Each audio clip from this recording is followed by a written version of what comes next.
In this video we're going to be looking at the locus, or loci, plural, of a complex number. To start, imagine we had the number 3, and I want to know what number, take away 2, equal 3. Well, I could solve it, and it would tell me that x is equal to 5. X is our mystery number. So all the possible answers are x equals to 5. What if I just want to know which numbers are at a distance from 3 that is equal to 2? What numbers are 2 away from 3? Well, it's 5, and it's also the number 1.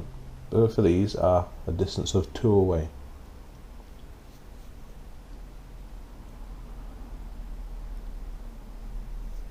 If we thought about this again, but instead we wanted to say what numbers are a distance of 2 away from 3, or a modulus of 2 from 3, then we've still got the numbers 1 and 5.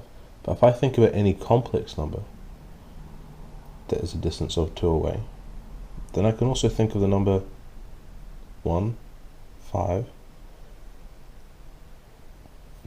but also we can think of the complex number 3 plus 2i, because after all that is just a distance upwards of 2.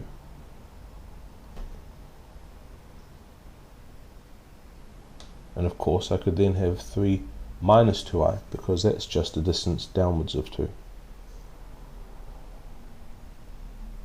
In fact, any point that was at a distance of 2, so a circle of radius 2, would suit this condition. So z is all the points on this circle given by the equation x minus 3 squared plus y squared equals 4. A circle of radius 2.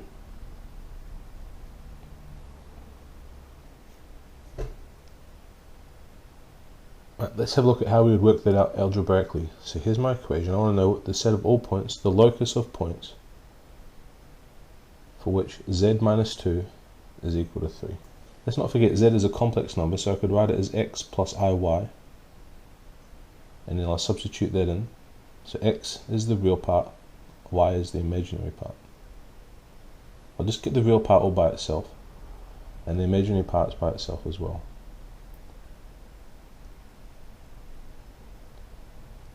The equation of a circle looks like this. So if I want to work out the radius, it would be the square root of the real part squared plus the imaginary part squared. So we'll repeat this over the left hand side here, and it's going to be the real part squared plus the imaginary part squared. We don't need I, because we just want the x and y coordinates. And to just eliminate the square root sign, we'll square both sides. And here we're left with the equation that we saw in the previous picture.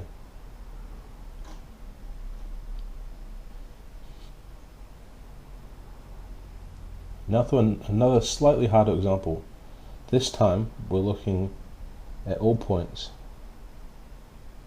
at a locus with a modulus of 2 from a complex number, not just from a real number. So once again, we'll substitute in z is equal to iy, x plus iy, and we'll subtract the complex number. Once again, it's best to split up our complex number into its real and imaginary parts. So here we've done that, and I've taken I out the front because we won't be using that. So this is just a repetition of before. The real part squared plus the imaginary part squared equals to 2.